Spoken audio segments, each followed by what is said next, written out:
लगातार 2 सेशन से भारतीय बाजार फिर से कंसोलिडेशन के मूड में ही जाता हुआ दिखाई दिया है।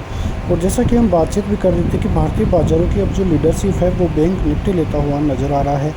आज भी आपने देखा कि बैंक निफ्टी काफ़ी ज़बरदस्त कामकाज करता हुआ नज़र आ रहा था। निफ्टी की क्लोजिंग करीब 75 पॉइंट की गिरावट के साथ, वहीं बैंक निफ्टी पॉजिटिविटी के साथ ही क्लोजिंग देता हुआ नज़र आया है। सेंसेक्स में भी ज़्यादा कुछ होता हुआ नज़र नहीं आया। तो ऐसा तो साफ है कि भारतीय बाज़ारों में 3 से 4 दिन कंसोलिडेशन रहता है, फिर एक बड़ी तेज़ी आती हुई दिखाई देती है। और ऐसा ही कुछ पिछले हफ्ता भी देखने को मिला था। जब सीज फायर हुआ उसके दिन भी भारतीय बाज़ारों में ज़बरदस्त रैली देखने को मिली, और उससे पहले भी भारतीय बाज़ार बहुत ज़बरदस्त तेज़ी दिखाता हुआ नज़र आया था। और उसके बाद 1 से 2 सेशन 3 सेशन कंसोलिडेशन के मूड में रहता हुआ नजर आया है।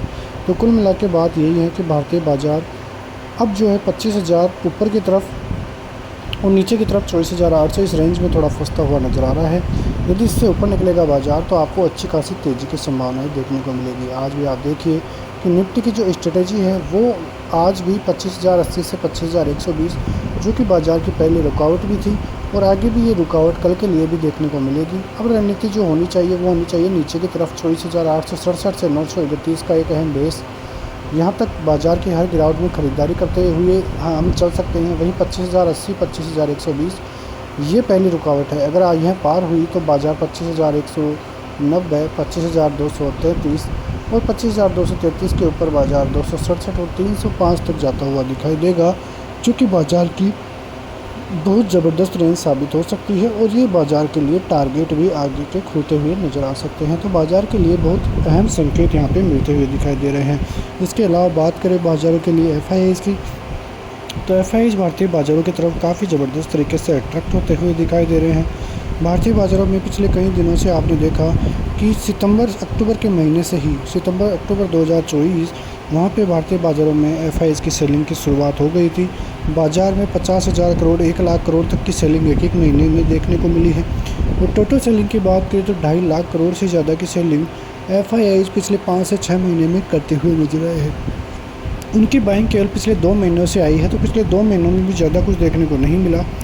पिछले 2 महीनों में करीब 8 से 10,000 करोड़ की बाइंग ही देखने को मिली है। लेकिन यह महीना अब एफआईआईज़ के लिए तगड़ा साबित हो सकता है, क्योंकि शुक्रवार को भी आपने देखा कि एफआईआईज़ ने करीब 8,500 करोड़ से ज़्यादा की बाइंग की है।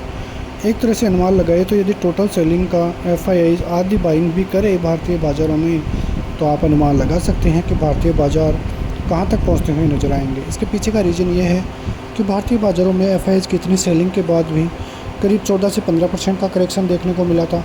और उसके बाद जब बाइंग नहीं आई एफआईआईज़ की, तो भी भारतीय बाज़ारों में ये जो करेक्शन है वो पूरा होता हुआ नज़र आया।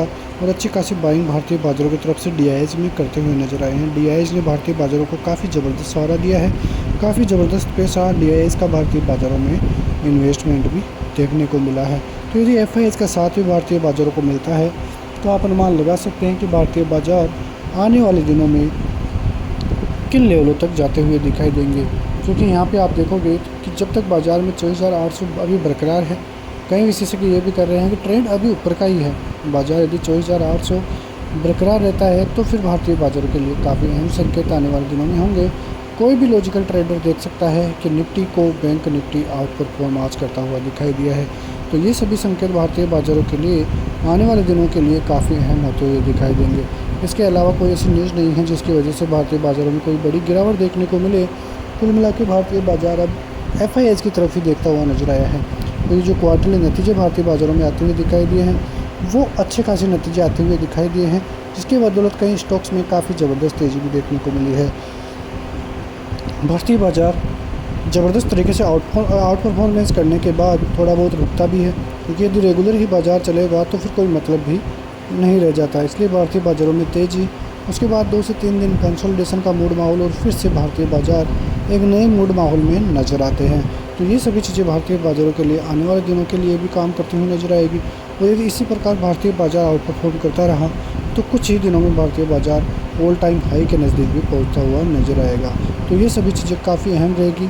भारतीय बाज़ारों में आपका निवेश नहीं है तो आप निवेश करना स्टार्ट कीजिए, क्योंकि आपको पता है कि पिछले कई दिनों से हम आपको यही कर रहे हैं कि थोड़ा थोड़ा निवेश गिरावट में करोगे तो वो निवेश आपको आगे जाके काफ़ी ज़बरदस्त तरीके से बड़ा निवेश बनता हुआ दिखाई देगा। मिलते हैं ऐसी खबरों के साथ नेक्स्ट वीडियो में, तब तक के लिए नमस्कार।